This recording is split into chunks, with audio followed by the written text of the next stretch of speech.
Здравейте, мили хора! Добре дошли в Толе Воле и отново добре дошли на едно прекрасно ръководство за триъгълен шал.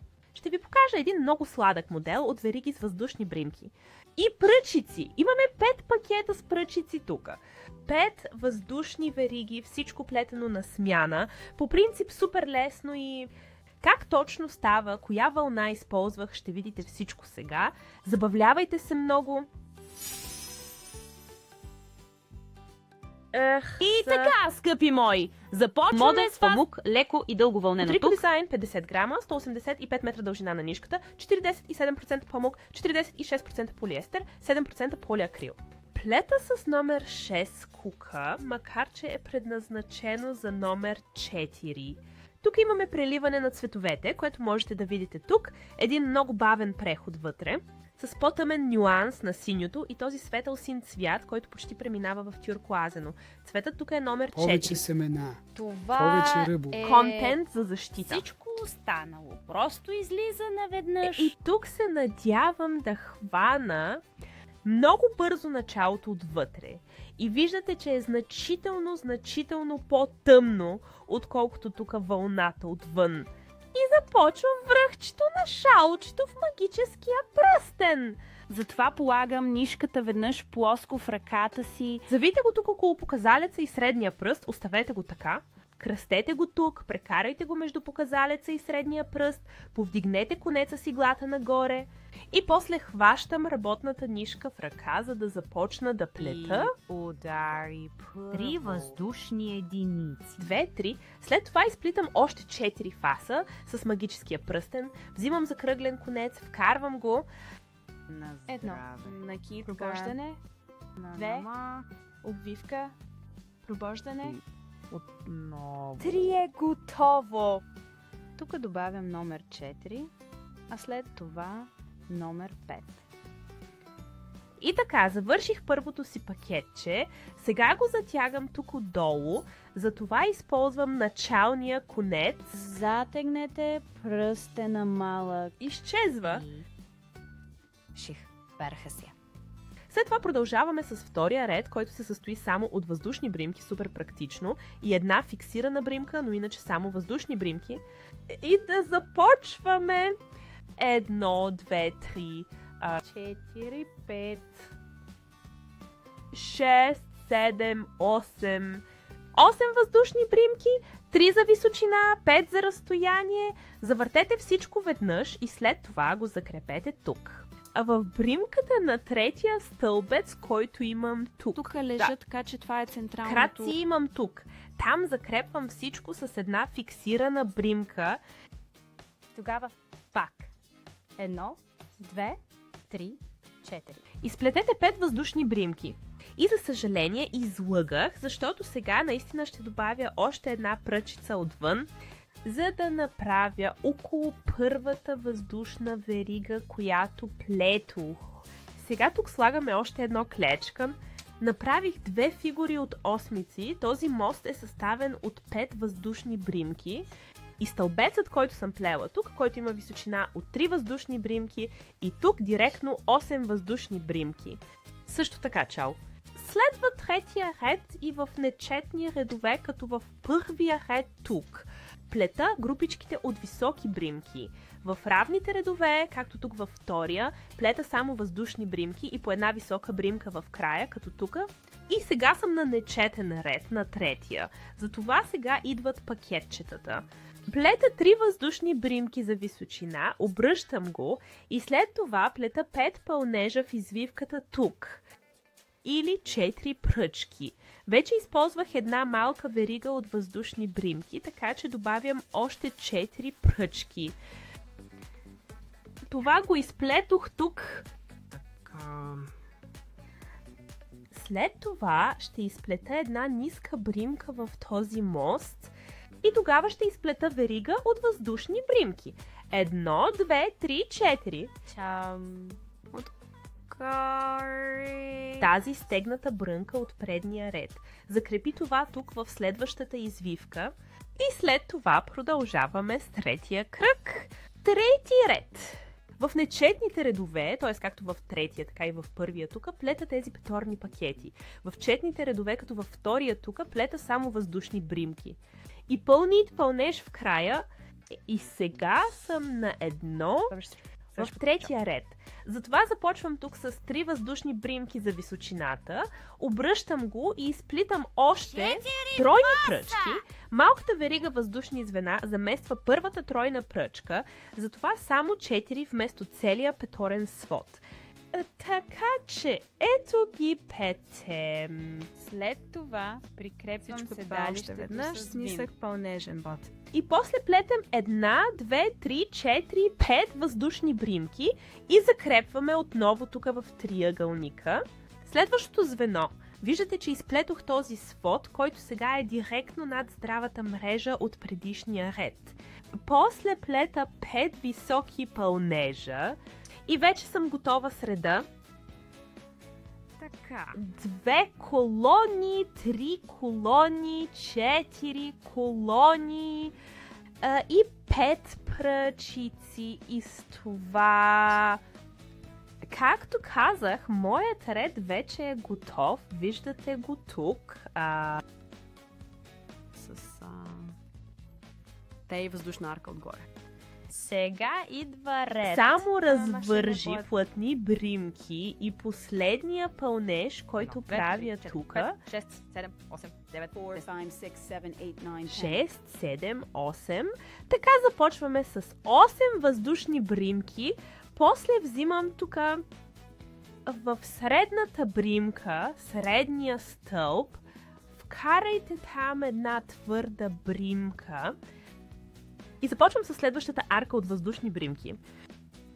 1, 2, 3, 4. Да. Плетено в следващия въздушен контур, после пак в следващия 1, 2, 3, 4, 5. Тук отново намирам централния бот и там хикер. Още един стегнат бот. Така. И за да завърши всичко успоредно и красиво, за да завърши еднакво от двете страни, ще изплета още една четвърта дъга. Състоят се от 5 въздушни бримки. И след това добавяме още една пръчка. Така, виждате, на първия ред бях изплела пакетче на втория ред, бях изплела 2 от дъгите на третия ред, тогава... 2 дъги и едно. Тоест 2 пъти по 5 и тук веригата от 5 бримки, значи една тройна структура. И в четвъртия ред имам 4 балона с цифрата 5. Машинното обучение. Ами за набиване. Виждате, тук лежат Херлов Машенбърген. След това продължавам с петия ред, където естествено пак имам пакетчетата, фимбър и пръчките. И затова отново започвам с 3 въздушни бримки, обръщам цялото нещо и плетеш тук. Още 4 пръчки, просто около веригата на въздушната бримка. 3, 4 и 5. Преброих и тройната веришка. След това правя още една твърда плетка тук и събирам плетката отново заедно. Започвам с моята верига от въздушни бримки. Тя минава ето тук. 1, 2, 3. Закрепете петето.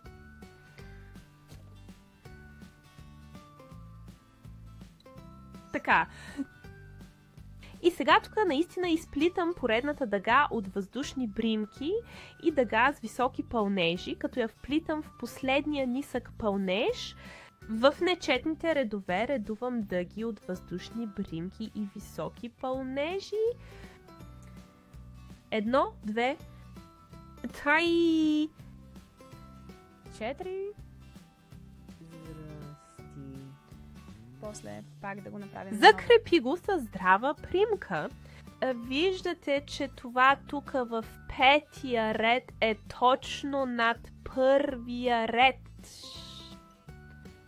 И така цялото нещо се изгражда наистина красиво закрепено тук. След това идва отново дъга от 5 въздушни бримки. 3, 4, 5. Вземете малко повече вълна и след това отново прикрепете всичко тук в следващата веришка. И междувременно имам един низ от тройни пръчки, плетени на ръка, въздушно звено, тройни пръчки, въздушно звено и още липсва. Остава само последната плетка.